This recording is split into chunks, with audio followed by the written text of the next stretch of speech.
which is super great. And people can hear us whispering, Oh no, and it's not only on whispering. streaming soon. What secrets can we tell them today? I don't know. What secrets do we have? We have lots of secrets. Okay, that all seems all G. Cool. Okay, well, I will slip over to the chitty chatty, No worries. and we're good. We can show the game, which is great. And welcome, Helix. Good morning. How are you? Good morning. How are you? Very good. Okay, so I have questions. Oh no. I mean, I was prepared for this, definitely. Yes, you were. Absolutely. So I've got my phone out here, and we've got questions about what is Soulframe. I think starting off with Warframe asking the question of what is Warframe, I thought it was appropriate to say what is Soulframe. So Fair. Absolutely fair. we have Yeah. 5 power questions, but then we've also got a special 6th secret question. Oh no. What? Are you throwing curveballs at me? Yes, Okay. I've kept it really like it's more specifically tailored for your experience, I would Okay, say. that's fair. That's fair. So I think that will work well. So let's start with some of the simpler uh, iterations of what we've seen within Soulframe. So, question 1: what is your favorite weapon and rune totem combo presently? Um, I'm probably gonna go with the Earthroot staff right now. Oh Um, yeah. and probably the hollowing with it, just because, it's been nice explosions. It's pretty Oh, great. It's got I see. really, really nice Okay. sound. Yes, But yeah, there's just something it about does. that I'm just like, ooh, it's hitting a little It good hits for the right me. chords, Yeah. literally. Well, what I'm doing, I'm pulling up the Earthroot stuff, and we're having a look at it. It's rank 30. Its damage type is Arcanic. It's required 10 Spirit. Its attack damage is phenomenal, 102 at max rank. Now, what I'm going to do is showcase the Arc Storm rune, but also the Hollowing you mentioned is your favorite. So Yes. let's go through that. With the Hollowing rune, attacking an enemy to mark them, subsequent attacks on the same enemy explode, dealing 125 damage. I'm going to agree with you. The Hollowing rune is fantastic. It's great for clearing ads, clearing mobs. Really, really fun to use. How do you find its activation on bosses and its completion of damage output Uh, and what it does for the equipment? Fair. I have been actually experimenting with other weapons at the moment, so I do need to go back to it, but when I was originally Mhm. testing it, I felt like it had pretty decent activation. Um, the heavy strikes and everything just hit very, very nicely. Um, and just overall, just a nice, keep everybody at bay. I like not being hit repeatedly. So, Indeed. That is definitely something that I've looked at myself, especially with the way that the hollowing activates. I have looked at it, and I went through and I did a little bit of test myself yesterday, and it was a bit cheeky, especially with the Mendicant King specifically. I did go through patch notes and I had a look myself, and it did say roughly that it had been, uh, I guess, adjusted. Which, to the credit of DE, also, by the way, they have done a phenomenal job with hot fixes from the very beginning to up until Thortide, and even like what was it like earlier this week? mhm. They have thrown out a few hot fixes. So massive shout out and thank you to D and Soulframe. Like, they have done phenomenal work with all of the hotfixes, with on the Soulframe Discord, the website, bringing up all the hotfixes, all the patch notes, the build notes. It's awesome. As a player side of things for myself, I did go and test it on the Mendicant King yesterday. Unfortunately, it did still neutralize all of his drops after I'd activated the Hollowing Rune. Yeah. Which I'm glad that I tested it, because I'm happy to sacrifice a whole bunch of like my own stuff just to make sure that, you know, that's the whole pre-alpha state, right? Yeah. That's the whole reason why we're doing what we're doing, is to test things out, make sure that they work. If they're not working, we give the feedback. And that's a huge boon to being part of the pre-alpha series of Soulframe. It's been awesome. And to give context for anyone who doesn't know, I started quite late within the Prelude series. I started within Preludes 8. I've been obsessed ever since, which I think is quite clear. No, not at all. Not at all. Exactly. I'm a normal human being. Okay, so you like the Earthroot staff with the Hollowing Rune. Yeah. How are you finding the totems? Oh, the totems. So depending on what I'm looking for, I try to do some concentrated searches for creatures. The rats I feel like are probably the easiest to kind of do a more focused farm for. But the rabbits and the deer are also very, very common. It's more in terms of like the beavers and the ducks that you do have a little bit of a challenge trying to track them down. But I do find that if you're looking for ducks specifically, stay along the beaches and you're going to run into them more often. And for the beavers, focus on the rivers. But yeah, it kind of depends. Same thing with squirrels, like they're everywhere. You're gonna find those everywhere. But yeah, each of the animals, it is definitely yeah. It is just I feel like the rats are definitely the most concentrated and easy to find because you can go to villages and track them down pretty easily. So, but yeah, I agree. I think with the ducks especially, like being able to run and find them along the beach sides. Oh, yeah. I generally would have said, within my experience, Mirafure is actually the very north castle of the island of Madrath. I do find that generally can have a bit of a fun cluster bomb of multiple different animals.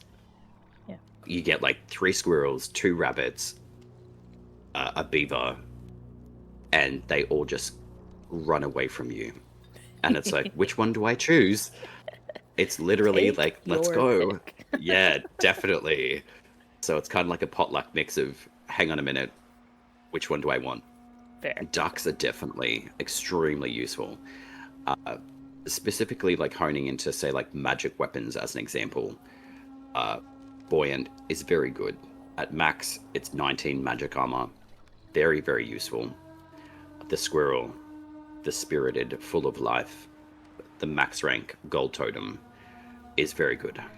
Additional 1 in 13 chance of smite. How can you go wrong? Oh yeah. Within the defensive slots, to show the difference between the Hollowing Rune activation and the Arcstorm rune, the Arcstorm will activate your 2 defensive totems.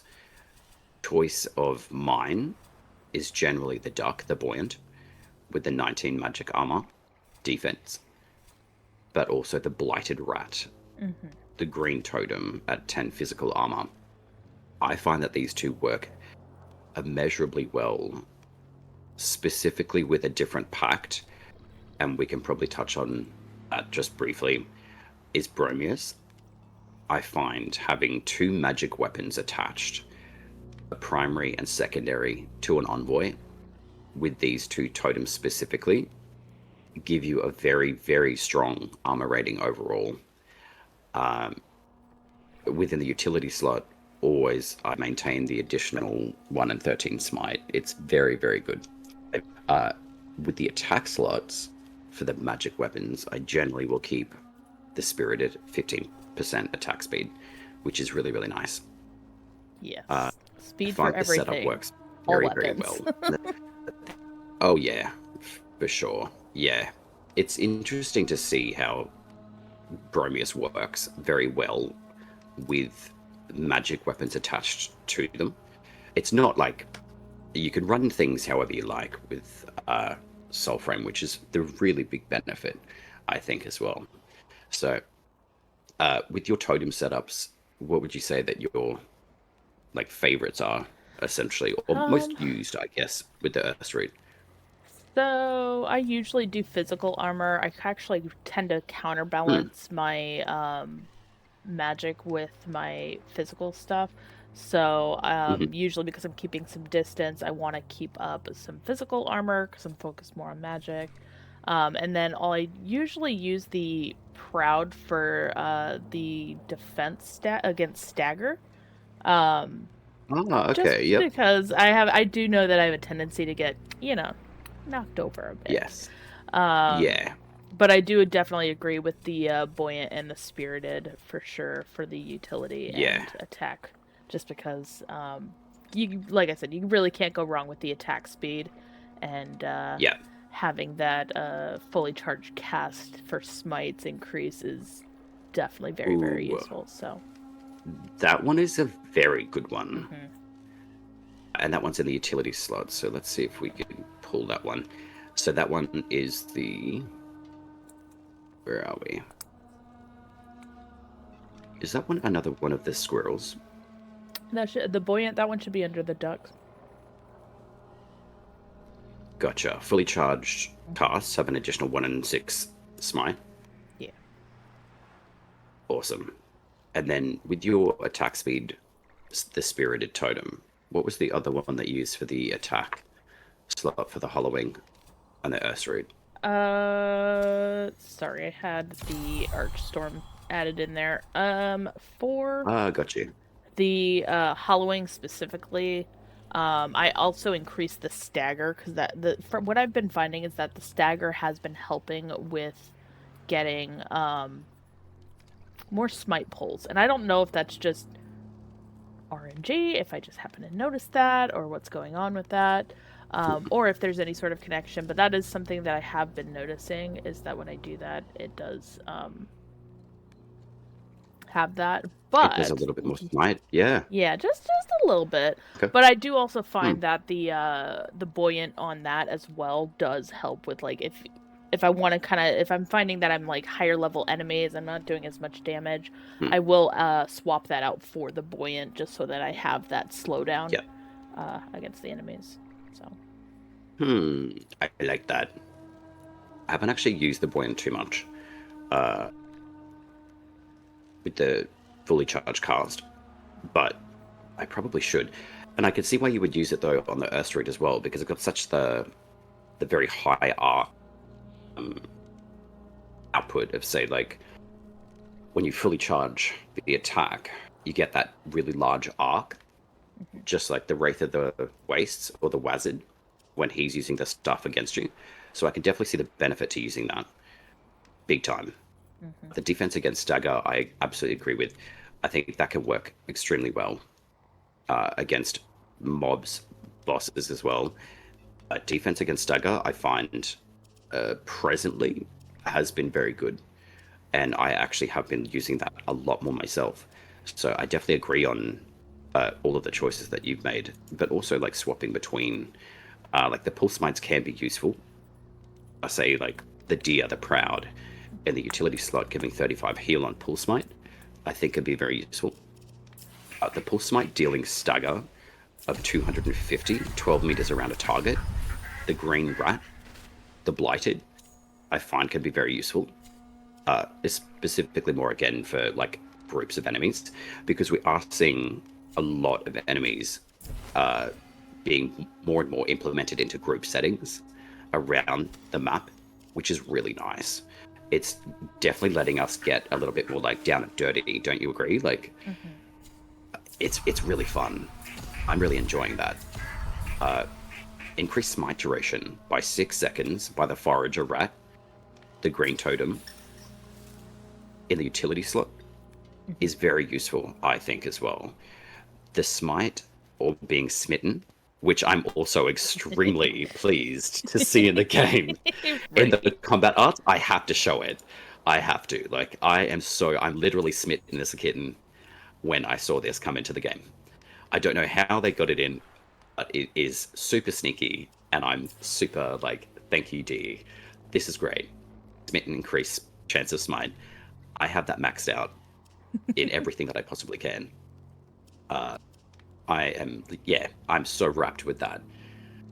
Uh, Smitten. Can you nod, right? Yeah.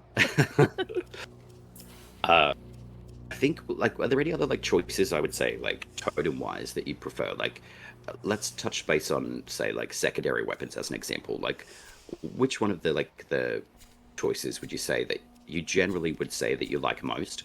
Uh, we can like choose whichever secondary that you want to touch base on. So it Uh, kind of depends on what I'm building out. I really, really hmm. love the Estelle.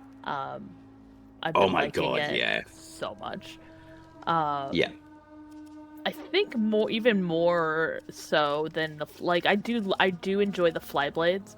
For whatever reason, I Yeah. have not been a huge fan of the short blades. To me, it just felt like, oh, I'm just using another sword, or Mm, dagger in this case for some mm, of them. But mm. for the shift over from using the Odiac shifting from primary to secondary was really really nice. I feel like Yep, a really really good move. Um, and it just works I really really agree. well. So, but there's just something Yeah, about the aesthetic of the Estelle that it just hits just right for me. I agree. I have been very interested to see how different joineries, as an example, will operate on some of the secondary weapons. Estelle, I've chosen to put a Feybolt blessed by Mora to attune it to courage for the 20 plus consecutive attack damage. The throw distance plus 5, I find is very beneficial. Uh, Touching base on, say, totem use and rune use within Estelle and Odiac as well, I do agree having these like magical wrist mounted weapons as a secondary, I think was a really good move. Hmm. Uh, it was interesting to see it shift from primary to secondary, but I can definitely see the benefit of that now.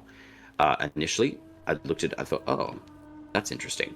But quickly came to realize how effective it is to have magical gauntlets be sitting on your wrist and you can flick between primary and secondary. I thought that was a really great shift.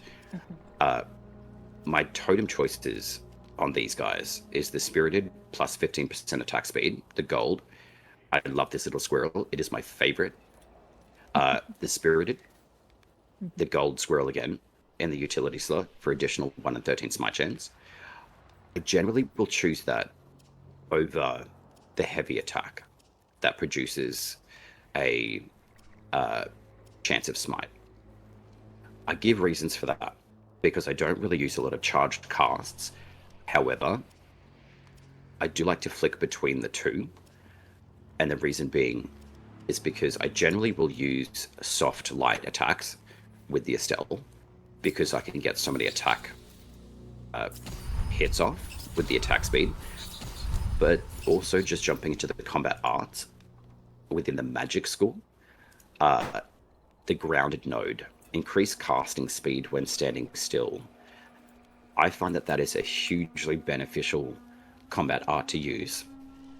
So I think having the ability, excuse me, to uh, utilize this as a secondary is great, but also the fact that you can literally stand your ground and just wail on enemies with the casting speed, I think is extremely great. And also just having smitten is just phenomenal because Yeah. it's also just smitten. Yes. Uh, I think it's a really really good change and shift for the Estelle to be able to be implemented as a secondary weapon. But with the Odiak being one of the original primary weapons as well, like what were your thoughts on the voltaic damage of Odiak?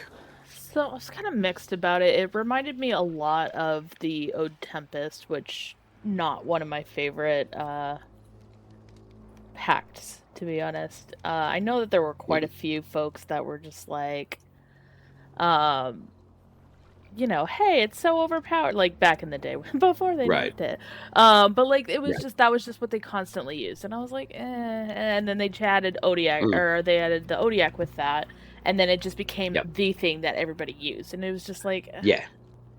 like as nice as it Yeah. is, that's not my play style. So, like Yeah. initially, I was just very like, like it's nice, but like it's not my thing. Right. And I don't get that same feel with the Estelle. So I don't Well, that's know good to know what it is. Why? Maybe it's because you, just little things, yeah. subtle things. But that's the thing. Like, I've found since we've met through Soulframe, Mhm. which has been awesome, by the way. Like, I have learned so much from you. I still consider you to be my Soulframe mum. Um, and just being able to run in game with you and just learn as we've chatted, just going for a casual run. Let's go do some burb tails or faction tails. I should use correct terminology, but we do have burbs in the game, Yeah. which we should actually have a little bit of a little, a little tweaky at within the Paragon pack can be purchased, uh, which was I'm really glad that we both were able to become founders of Soulframe. I think having the background experience of Warframe and not having that opportunity to have that opportunity to become a founder within Soulframe and unfortunately not be a founder in Warframe, I think the implementation of the Paragon pack and the choices of this singular packs that you can get as a founder, I thought was phenomenally done, Mhm. by the way. Um, so I thank you for going to the garden Eternium with me and planting Yeah. beside me. I was so proud, like, and I still am. So I guess we can probably even like have a look in Garden Eternium as well. So I'm just showcasing the Midnight Grassquid, the little blue dude Yeah. from the Siren Wild pack. I love his little jetpack and the little goggles that he's got. He's like my favorite. Grandfather Sparrow, very cute. Mhm. I think is I think it's a really appropriate name for this little sparrow. I think it's very appropriate. Like the lore, from what we know of Soulframe at the moment, we haven't seen too much of Grandfather, but we've seen enough to know, like, oh, okay, like this is how we uh, essentially became the envoy, which is it's really nice to see the iterations of the three fragments that we got from the visions that we get within the journal. So I'll pull that one up, and the memories of war songs, I think, is really great. The fact that we can recall these memories in stages from when we first initially start Soulframe is lovely.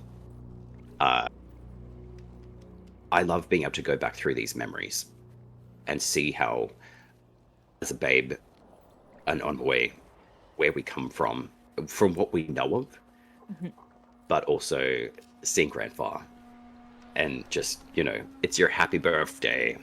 He's dope. Like, I want to see more of Grandfather, Oh yeah, like I would 100%. really love to.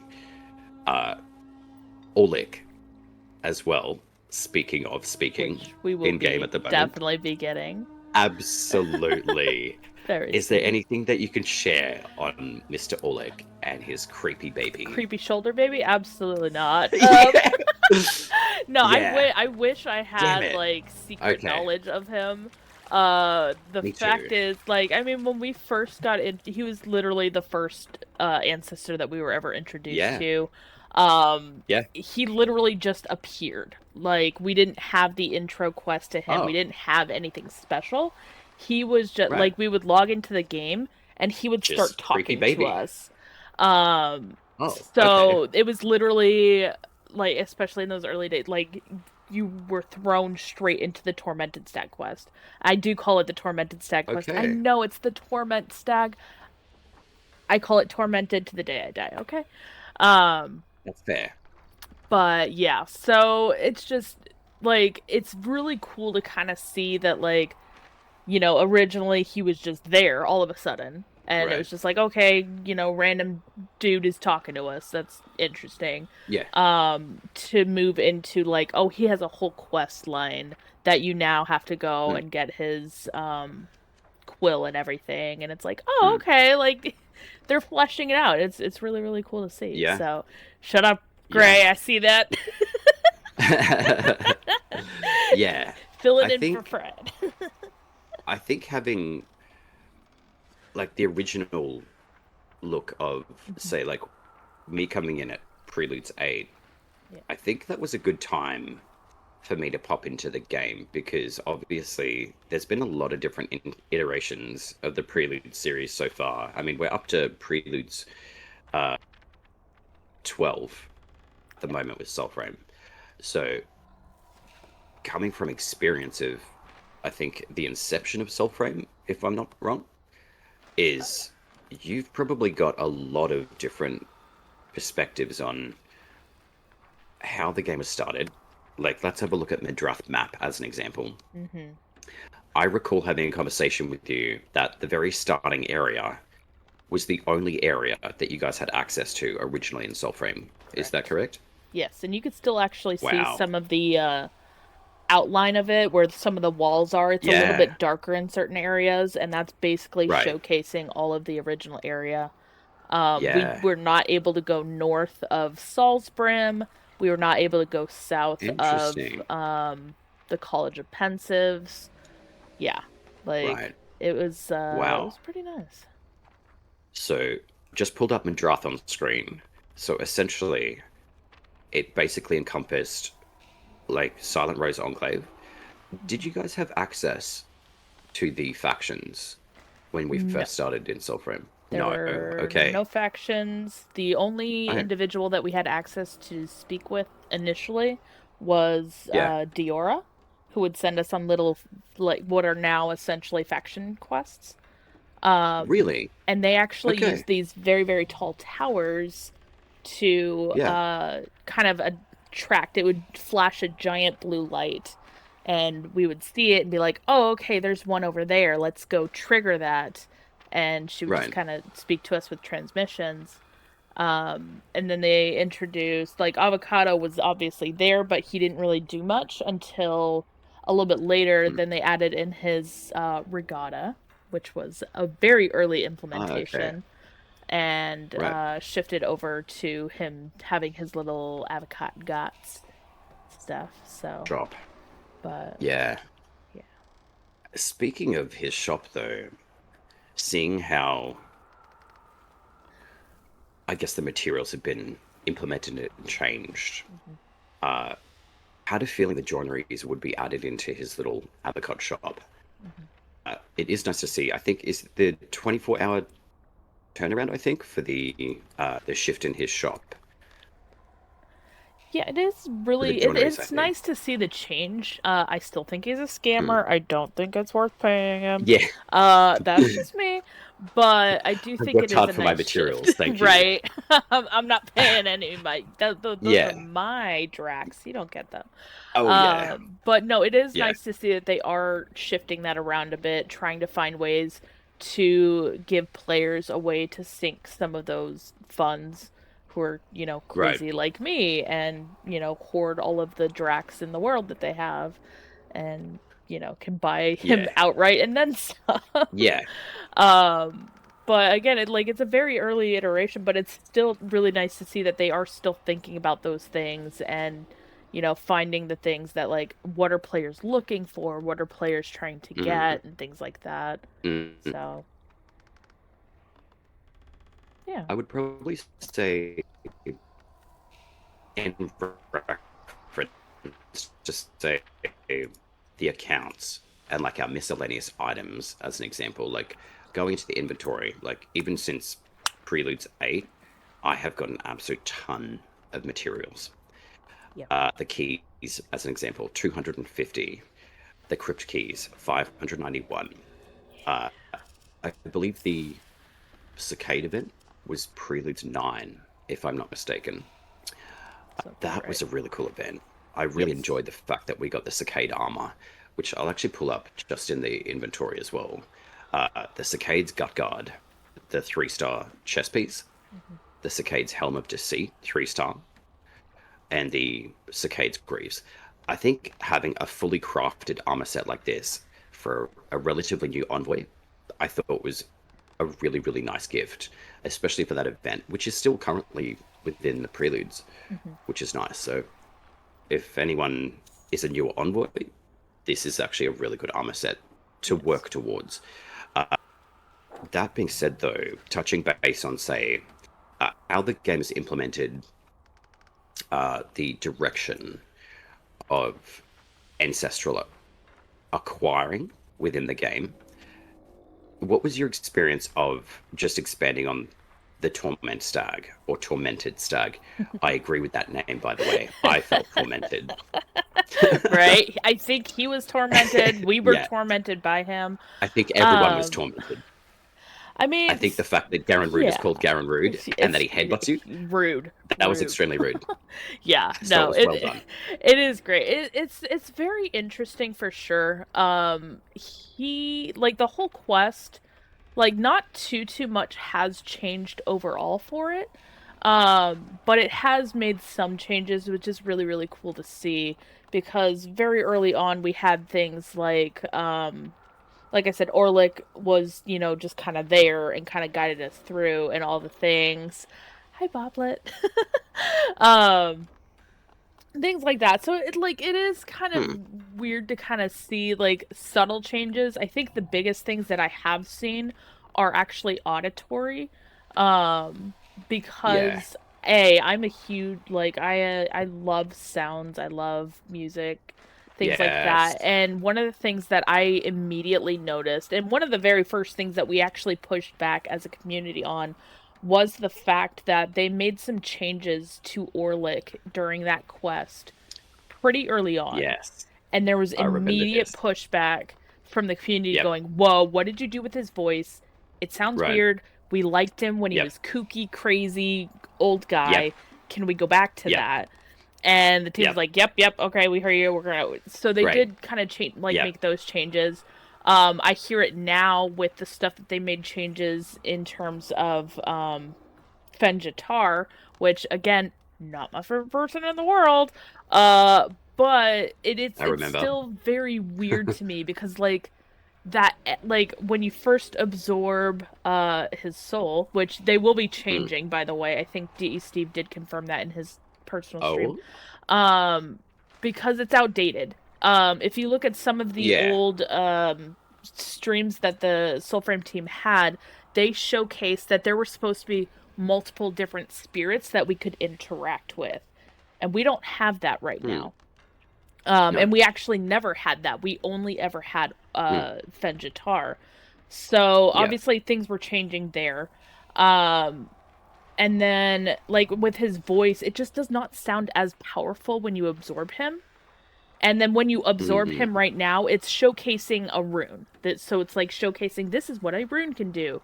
But instead of saying, "Hey, this is what a rune can do," it's, "Hey, absorb his soul if you see it," and then never Right. mention it or what it is or what's going on or anything like that Yes. ever again. So Yep. there are some changes Mm. that do need to happen with that because it does make it a little bit complicated, or a lot more complicated for a player coming into that. Um, Right. Because but I it mean, could be yeah, confusing. Like, yes, you just absorb yes, this all-powerful Fenjatar. You yeah, have access to the Ignemora. yeah, It's on fire, yeah, and you feel like, oh my gosh, like I'm a fire god. This is great. yeah, Uh, what do I do now? And then you exactly. leave the dungeon, It's gone. and then he's like, okay, I'm leaving, and you're Bye. like, wait, who's What just Safine? happened? Yeah, Who's I mean, Mora? Who are you it talking was it about? was super crazy all over the place that Mm, was happening. Although I will mm, say we did sneak out a few times with his buff. It used to be like one I of the remember that too. we used to just go in. It was Yes. like, oh, hold on, I'm gonna go and Right. get my buffs, and you could stack it, so you could get like 5 or 6 Yes. buffs from it, Yeah. and then Yeah. go and do stuff. And it was so great because you're Yeah. just like, I've got like 5 stacks right now. Let's go kill It was everything. incredible. And that was That's cool. how powerful But I feel yeah. when I pick him up as well. Exactly. Uh, So like stuff like that was really really cool, especially in the early mm, days. But mm, like we also had, we weren't just like totally like some of us were going in blind, but like I mean, right. I got really really lucky with day 1 stuff and getting in there day 1. And like one of the very first things that I remember, other than my very first question in the Discord, was, hey, are we gonna get other mounts? Spoiler alert, we will. Um, Yes, but this is other than good. that, like Because that's been a there, long-standing question yeah, oh yeah, from a lot of 100%. envoys too. Yeah. Um, but like there was just questions of like, that the devs would just kind of sprinkle into chat, and they were like, "Hey, by the Right. way, did you guys find the armorer yet? The blacksmith?" And we're like, "What? What? There's a black." Yeah. So now we're scouring around. I Yeah. mean, it doesn't seem like it's a big area now, but like at the time it was like Mm, huge because we're like, "Okay, we've got these things." Trying to find her. And, at the time, our point of reference was the Mines of Boro, that login spot that's right there. So yeah. every time we logged in, we always came there. So that was like our midpoint. That was our, Uh, our cornerstone. That's the where starting everything point, was based essentially. off of. Um, Right. so when we started making out our first maps, because we did not have maps immediately, we Mhm. would base it off of that login point, and everything was in relation to the mines. So we kind of developed, Okay. as a community, a map to like Tuwakane and the fort and Garen Shrine Mm, and things like that. And I think that somewhere out there is floating around an old version of that map still. But again, okay. that was just based off of our own points of reference and what we could tell was happening in the game. And then they started Right. adding in new login points and things like that. So, our perspective Okay. obviously changed quite a bit. Um, Yeah. and then even that, what we did not know at the time, and what I am finding out more and more as they do more and more updates, is they are also actually morphing some of the map as they're going along. And Mm, I think I first noticed this about a yes. few months ago during Preludes, I think it was 10. And I Mhm, noticed that there was some difference between running from Fort Carlisle over to Garen mhm. Shrine. And it was a very, very subtle difference. But I Okay. was sitting there trying to figure out, like, am I doing something wrong? Am I just Right. misremembering here? And turns Mm, out they were actually morphing some of the map and actually altering where things were located. So, okay. things are changing Yeah. all the time. Yeah. Yeah. And I think that definitely answers a very good question of Yeah. like what were your thoughts on since the inception of Mhm. Soulframe and having access to it and being part of the pre-alpha series, Yeah. like cohort, like the community and what you guys have seen from Hmm. like day one, essentially, Yeah. seeing how the player base is growing, seeing Hmm. how the iterations of the map are changing all the time. And speaking of that as well, I recall yourself and myself uh, pre P12, uh, we found the glade Yeah. of the Weatherwood. Prometheus. Yeah. I We was were so impressed. we were convinced it meant something when we saw it. Yeah. And yeah, Oh yeah. it was so good. Yeah. Yeah. That was really fun. Yeah. Finding that glade and thinking, oh yeah, there's something coming. Hmm. And I still recall when the Waste Bear Fable was dropped into Soulframe, Hmm. I instantly escorted you and was like, you know where I'm headed, right? We're And you're like, going yeah, right there. I'm there. We're We're going. going. Uh, and jumping into there, Yeah. and we were like, yeah, this is 100%, Yeah. part Can't of deny what's going it. to be This is happening. yeah. Yeah, absolutely not. And then seeing the implementation Hmm. of like Etheldred, the Nell Knight, the Thrice-bound Impid. I would assume that is how I pronounce That's his how name I've been correctly. calling him. So it's yeah. Okay, good. Until we hear otherwise, that's his name. Yeah, seeing like Smite and the different names that have come through of the iterations of the abilities. Say, for example, in settings, we go to keybinds. Say, for example, we have Spectral Side.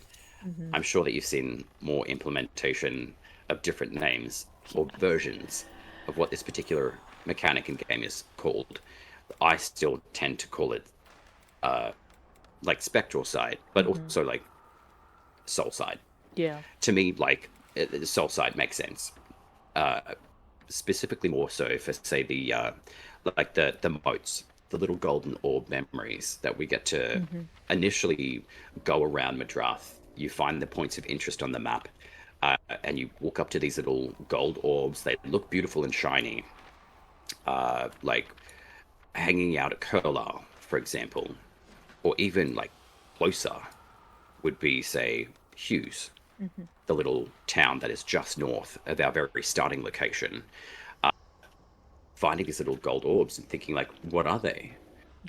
I think getting a little bit more like early game direction on what are these modes, what do they do, having like just a little pop up that says absorbing these modes will enhance your knowledge of the language of Locations and Madrath stuff. and Yeah. locations, etc. I think would be really accessible. Oh, Just 100%. touching base on like newer envoys, I would say. Mm-hmm.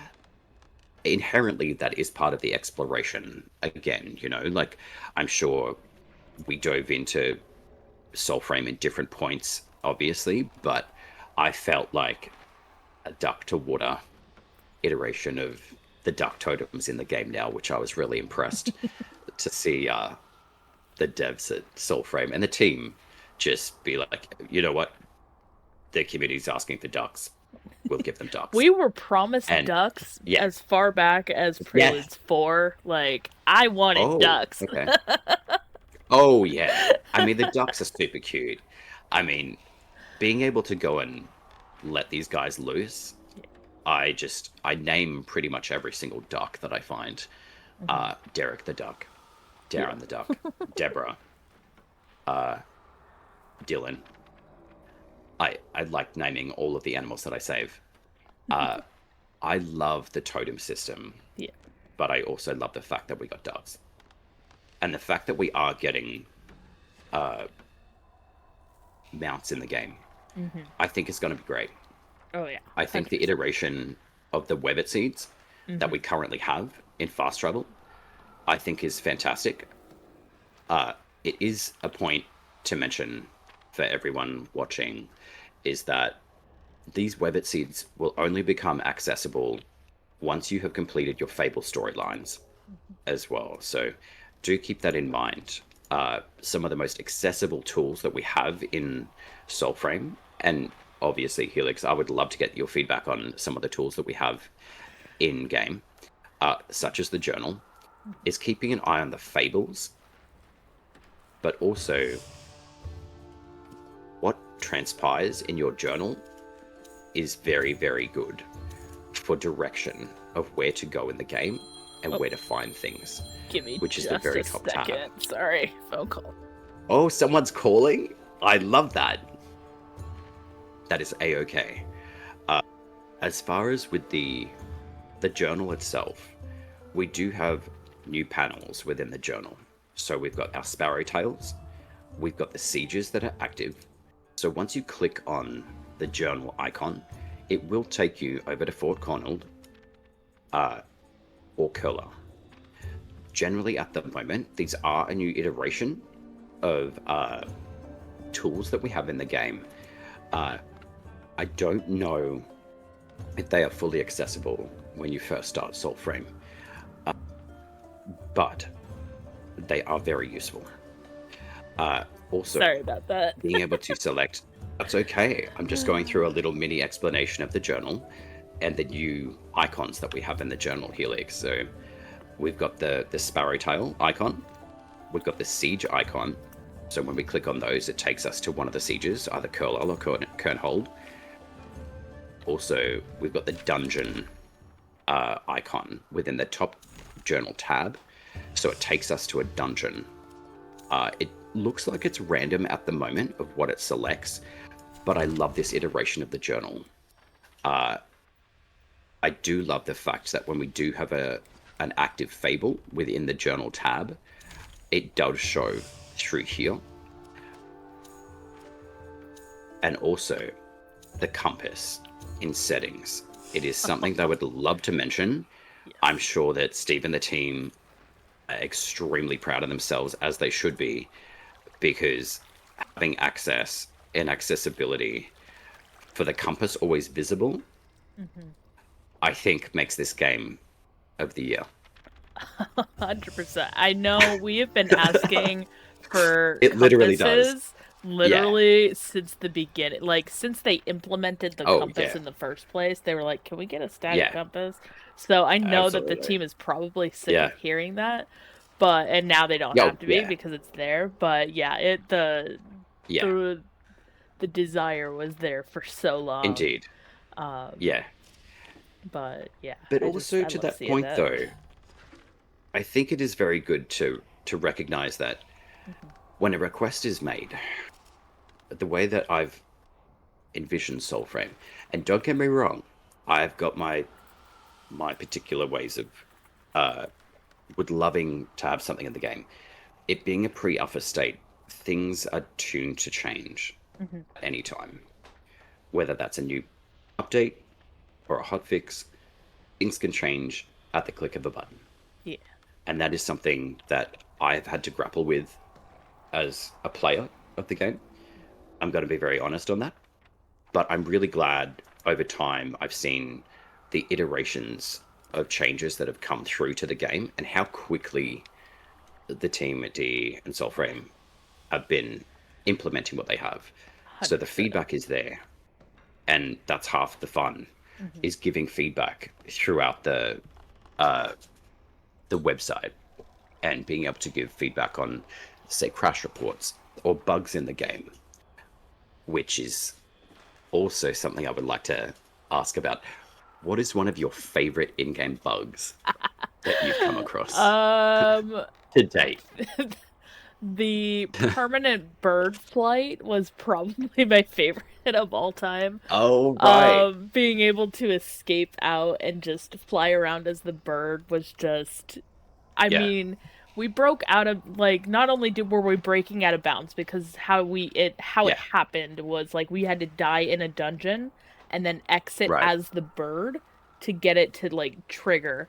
And then once we were out and flying around, like, it just opened up the map in a whole new way. Right. And, like, we had to learn... So you literally created fast travel. And then we had to find places in the invisible walls that were everywhere to break out of bounds. And that's actually how we found some of the very first castles and stuff. Like the castle from the opening that's currently unnamed. That one we actually found by discovering this and just flying over there, and we were able to go, sneak into Mom's room and things like that. And it was just so cool. I remember doing that with you as well. Like... That was very fun. I mean, people were just like, what are you doing? I'm like, it's the greatest mode of travel. And it just, you were able to see everything and just, like, be able to experience it in a completely unintended way. I still, DE, please, I am begging, please make that a permanent feature at some point, because it was just, I mean, we had a blast exploring that way. And it was so incredible to see. So, I did not get to experience that particular part of being basically permaburb. But if I had the opportunity to be able to, say, create or give like a Wevet seed and use that to create fast travel with the burb form for like 60 seconds, even that, and then have like a cooldown, that would be incredible. I would be okay with that. Like, Or Yeah, like you like have enough to transforming get to into any of like the these guys. next world tree or something. Like I think that Yeah, would just be yeah, like you can't interact with anything, so you can't like trigger a no, quest or anything, but you can at least mm, get to the next tree that you have already discovered. I feel like that would yeah, be amazing if they would implement something I like agree. that.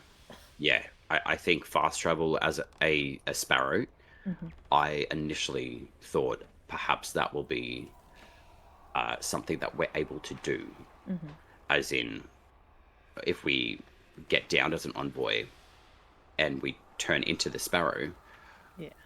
we have a I certain don't amount of time understand what's until we going get on. resurrected back into our envoy form. I think having the access Hmm. to these different forms of sparrow would be really, really cool Hmm. for access of the trill, being able to fly around as a burb, Yes. but also the flop it. Yes.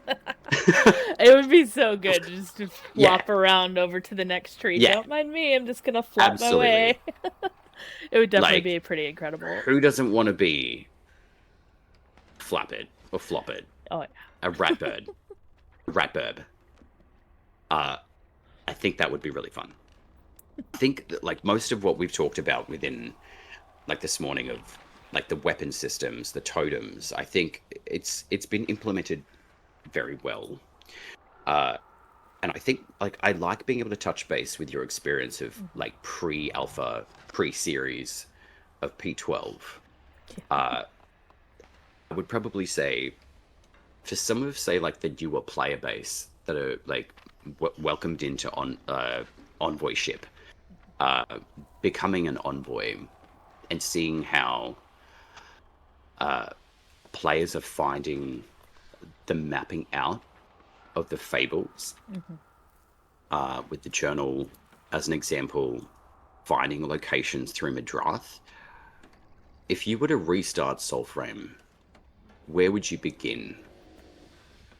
Oh, interesting. So, Was because one of my I curveballs. have You're welcome. thanks. Because I have as much knowledge as I do right now, Hmm.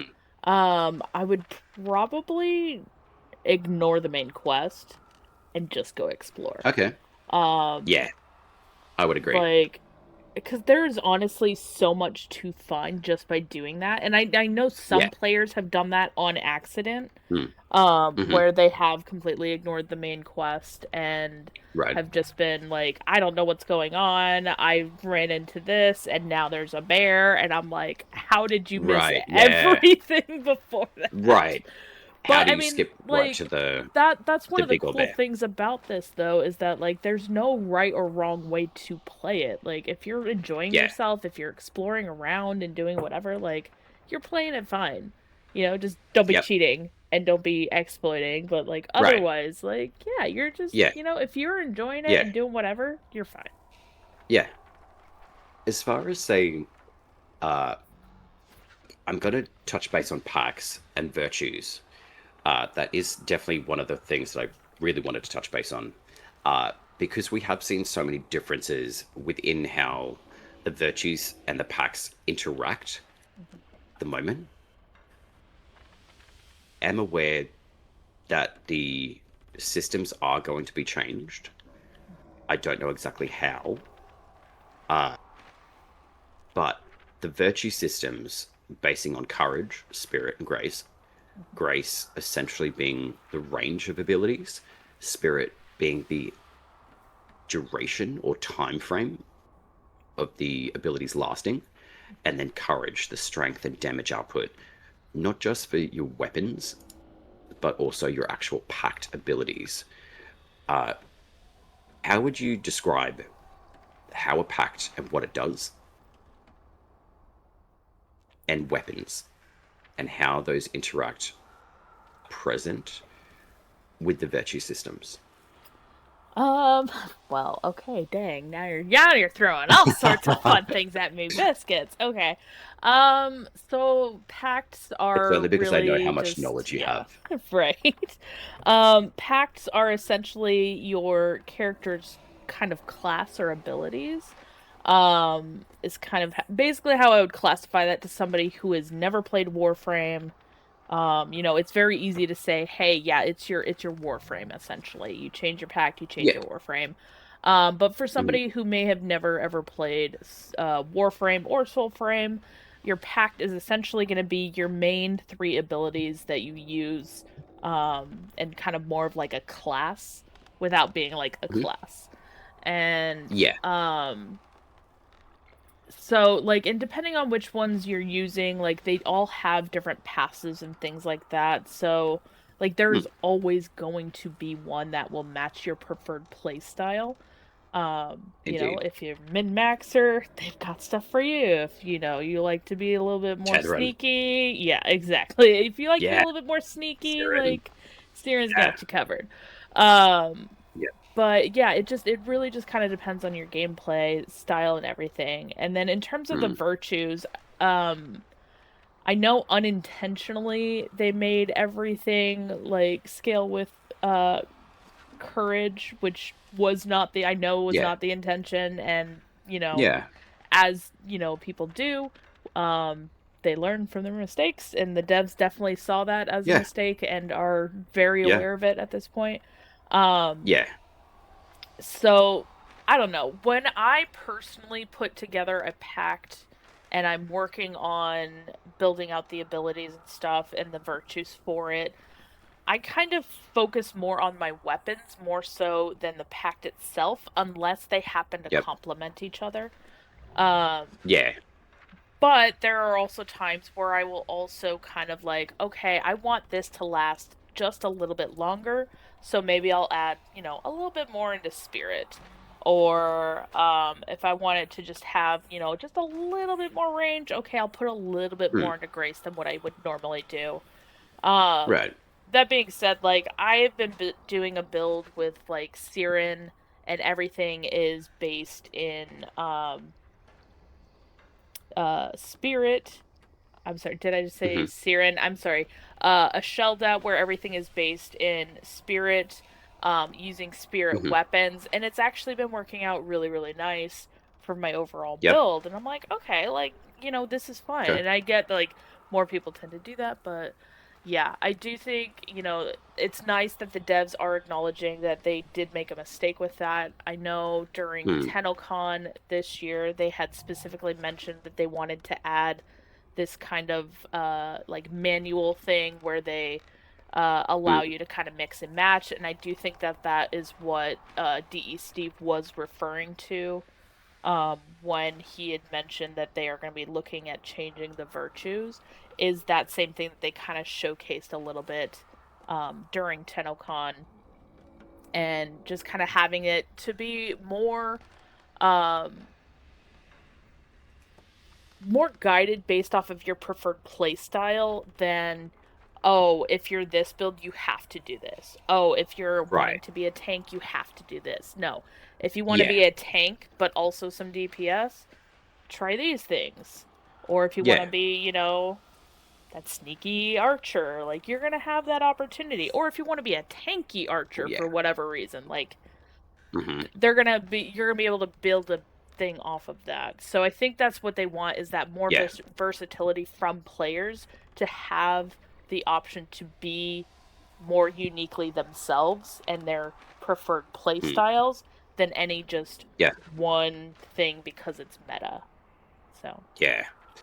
And I agree with the way that an envoy can start initially with, say, the three different packs. We have Tedran, Oshelda, and Siren. My initial thoughts when I first entered Soulframe and what I'd seen of the game, I knew straight away Oshelda was going to be my very first pact, without a doubt. The reason being is because one of the very first promo trailers of Soulframe showed the envoy putting their, I believe it's the Solace 1 sword, into the ground mm-hmm. against three of the Ode enemies. And then when they put that into the ground, it bestoned them Mm-hmm. after the envoy called the earth magic to them. and they stoned those 3 enemies straight away. And I thought, yeah, I need to have that ability. Oshelda, absolutely, hands down, Yeah. has been my biggest love. Although I don't use it as much, it is my very first pact for the very good reason of the stone. The benefits that this pact holds and its entirety operates extremely well with whatever weapon setup that you have, whatever secondary you choose, Mhm. and the ability to heal yourself with Elder Bloom is incredible. The Yeah. healing of Elder Bloom has seemed to have changed a little bit, but not too much in the fact that it's got diminishing returns, I've found from my Mhm. experience. And the fact that we have something like Phantom Flock, the fact that we can summon burbs to attack enemies, and then if they destroy them, just keep on swooping. Mhm. It's phenomenal. I love this pact. Right. I love the fact that it is one of the most versatile and it scales extremely well with levels of enemies as well. Siren, I find, is a very interesting pact. I do find from experience, and to not tarnish another envoy's entry into the game, I find I do like Siren. I think the Pitrix powder is extremely useful. Mhm. I feel that that particular mechanic could be changed slightly to open enemies to finishes. Mhm. I feel It's the trick supposed of the to. light, It just is not. yeah, yeah. But the good thing is like the reason why I'm bringing like these little points up Mhm. within the starter packs is because from what you see and what you get, Oshelda definitely covers exactly what it says. Mhm. It comes as what's on the can, which is great. Tethrin, I would say overall, yes, gives you the attraction, attention of Call of Ancients. It's increasing damage of the Envoy and increasing defense. The Clash, staggering and stunning enemies with your shockwaves, increasing defense against stagger. Phenomenal. We're starting to see the actuality of their abilities come through for the starter kits, which is really great. Siren has been a very interesting one for me on a personal level. I do like it. I find it's very fun. I like the Patrix powder. I like the fact that you can splash a whole bunch of powder in enemies' faces Mhm. and they just are stunned. Trick of the Light is very interesting, I would say, and Glamour, I would say, is very interesting as well. I won't go into too much detail of some of the things that I have thought of about Siren, but I would hope in time, like we are going to be seeing the balancing of these 3 starter kits, which is very, very cool. I won't touch base on too many of the packs that we have, but the fact that we do have choices outside of these 3 is great. Orangol, very, very fun, really, really great. Garen Rude can be rude. Yes. Uh, I have actually played with Garen Rude a little bit more recently, and to see some of the hot fixes that we have had, or the update of Preludes 12, specifically for Garen Rude, has seen a little bit of a shift within how this pact actually works. Uh, what I was thinking about doing as well, once we've done our Q&A, I do Mhm. have one more question, Oh no. and then that is okay. I know I've asked you a lot of questions. So, No, firstly, it's good. or lastly, I should say, thank you very much for Yeah. spending the time, Helix, in giving your feedback, your time, and your energy. Yeah. But also, I love being able to not just touch base on the hot topics of now, Mhm. but seeing what has transpired since the very inception of Soulframe from your viewpoint Yeah. and seeing how and where things are going, Mhm. which is amazing to be able to sit here at, an hour of time. I feel like it's been like 2 minutes.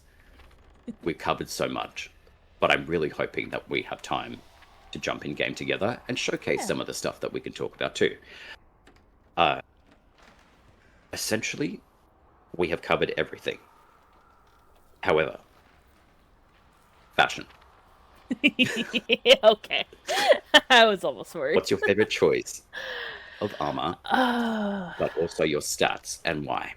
okay, so base armor, I usually use the Arbearer set. Um, just because it is the tankiest right now as a full set. Yeah. Um, Hmm. and it's fine. However, its bulk is just not my style. Um, Yeah. It is very but bulky. yeah, it is. I'm I bringing mean, up Bromius right now, it could be and it fun. is jockey. It's just that it is a little chunky for me. But Yeah. in terms of like the bestitching and things like that, um, I do Oh find yeah. that I kind of like to mix and match depending on kind of like my mood. Um, so like Hmm. right now I Yeah. have the Thawtide shingles, the Thawtide top, whose name I forget off the top of my head, and the Ashelda starter face top. Um, Mm, but I'm always finding like I just like to kind of try different combinations depending on a variety of things like my mood, mm. what I'm kind of like feeling is like the overall flow of like design for the build that I'm doing, like or if I just want to showcase like right now the Thawtide stuff, which I'm like, yay. Oh Um yeah. The so Thought side yeah, fit is very cool. it is. I The feel fact that like we've it's a got very nice overall. yeah, So and as far as the Thortide event goes, though, too, it is a really really nice set yes. to run around with. I will just see if I can Yeah. pull those up.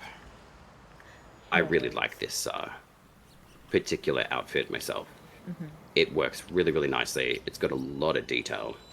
Yes. The leatherwork, the ropes, the buckles, the little horn that we have sitting at the front, like the little water flask, I'm assuming, or even calling horn, Mm-hmm. I would assume is for war.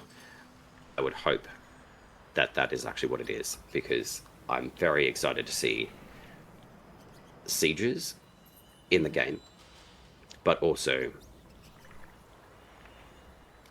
hopefully seeing more and more of them, I would say. Oh yeah. But I the mean, fashion on it this one, definitely sounds like we're gonna be incredible. getting more. Yeah. So Yeah, it does. So I think with like fashion being accessible within the Moonsteel mm-hmm. uh, threading, it's very, very nice. Uh, the initial iteration of the Moonsteel thread and the bestitching and the transmog system, I think was really nice. I Mm-hmm. think it was a little bit touch and go to start with, but once we got things organized in the way of how it actually operates, the fact that we can switch between so many different outfits uh, is really, really fun. I Yeah. really enjoy the transmogging system. You can wear your favorite armor if it's the Arbearer set, as what you've mentioned, which I generally will run myself. We'll switch between either the full Arbearer set or we'll change the chest to the Mockery Binds, Mm-hmm. which is a physical defensive 5, magical defensive 5, but stability with 6. There is not too much difference between these two chess pieces of choice. However, the Arbearer's Pauncher is basically just a physical damage defense in its actual stat. But what I really enjoy about being able to mix and match all of these different bits and pieces is that you can literally just do it on a whim. Mm-hmm. There's no way that you're, I guess, stop gated to not be able to utilize whatever piece of armor that you do have, as long as you've got all of your fragments to be able to craft. There are so many different options within the game, which is awesome. Yeah. So I really like being able to ask about that fashion because you can look like a mage caster, but you can be tanking as hell, Yeah. which is amazing. So it's a good idea, I would say, for anyone thinking, oh, what do I choose? There's no absolute when it comes to how you set up Uh, yes, there are more benefits to certain pieces being chosen, but as far as I'm concerned, it is great to be able to switch between your looks, choose your armors that do have the highest rating generally, but mix and match and play around because it benefits you to understand like how the armors operate for an envoy, but Mm-hmm. also the totem systems as well. Figuring out that, hey, if I use a longsword as an example, say we'll take Solace 1, uh, if we have a physical armor rascal, that will give us a little bit more armor, which is really, really nice. I've been able to talk to quite a lot of different people within their understandings of the totem systems, the armor rating, what that actually means to have 19 armor damage defense, 23 magic defense, and stability. But on top of that, within a pact, arts present, the rooted node, your defense against stagger is heightened, is a very beneficial node to look into. I would say for anyone starting Soulframe, it would be very beneficial to say, let's have a look at Urshelda, my favorite. To be looking into the passives nodes of the pact to start with, but also following through the very top line of a pact to be able to achieve access to Everbound to increase their maximum life. Different pathways for different players. Mm-hmm. And the reason why I'm bringing this up as well, Helix, is because of you mentioning that before. Like, there is no absolute choice of a must. The benefit of playing Soulframe is being able to choose your pathway, which I love about Soulframe myself. The fact that we can look at, hey, we've got the three stats of Mora's Pride, we've got Eridus's Favor, and Safine's Gift to give us points into a pact to translate over to our virtue systems for the weapon choices that we use, the damage output that we have. Play with these areas of the game. They are very beneficial to look into in pack setups, weapon synergies, and your virtue distribution, essentially. I love being able to play with different packs for that reason alone, is that you are not completely stuck ever. You have absolute control over where you want to go and make your story. Obviously, there are certain elements of the game that do increase your damage output, uh, and there are certain ways that you can, in a good way, exploit the virtue systems to be able to enhance damage in a different area that you wouldn't necessarily think would work, like Trick of the Light, as an example with Siren. Mm-hmm. Uh, Being able to minimize your duration and your range and boost everything into courage is something I wouldn't have thought of until I learned that. So the exploration, the fun that we can have within the game is really great. And I think that's really good endgame fashion to me. Yes. And I also hear Marta dropping in the game. Do you feel like going for a run? Sure. I'm down. Awesome. All right. So thank you very much, Helix, for the Yeah, Q&A. Like, I was really absolutely. excited to jump in, have a bit of a chat, get your experience, your feedback. Your knowledge is incredible. So I know that we've touched on quite a few different things within the game. So I really appreciate the fact that we were able to spend the time this morning. And it was an appropriate afternoon time for you, but also a really nice gift, I think, to share with like each other, firstly, but also, you know, different time zones, especially myself being in Australia. You know, it's Mm-hmm. nice to put a recording together and then eventually be able to share that everyone as well. So I'm really, really pleased that we got to spend the time together this morning Yeah. and just have a bit of a play.